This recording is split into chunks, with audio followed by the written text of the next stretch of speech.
जरांगे यांच्या प्रकृतीविषयी एक अपडेट समोर आली आहे। मनोज जरांगे पाटील यांची तब्येत खालावल्याचं कळतंय। अंतरवाली सराटीत जरांगे पाटील यांच्यावर सलाईनद्वारे उपचार सुरू आहेत।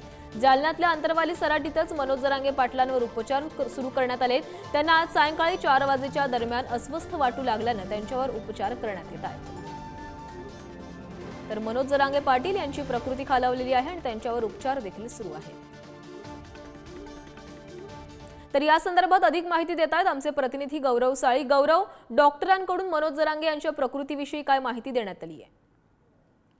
खरं आहे की आपण जर पाहायला गेलं तर मनोज जरांगे पाटलांनी वारंवार उपोषण केलेलं आहे।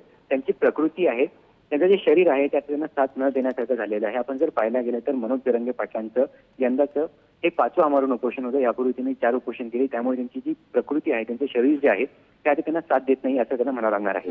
आपण जर पाहायला गेलं तर मनोज जरांगे पाटलांची प्रकृती ही आज अचानक खालावलेली आहे। त्यांना अचानक अशक्तपणा जाणवू लागला, सोबतच त्यांना घबराट जाणवू लागली।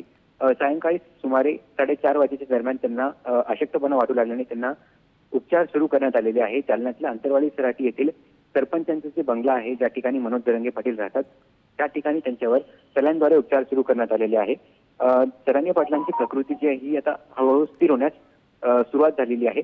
मात्र जरांगे पाटलांनी जे सातत्याने उपोषण केलंय त्यामुळे त्यांची प्रकृती जी आहे, त्यांचं शरीर जे आहे आता त्यांना ते साथ न देण्यासारखं झालेलं आहे। प्राची, नक्कीच धन्यवाद गौरव, तुम्ही दिलेल्या सविस्तर माहितीसाठी। पाहूयात पुढची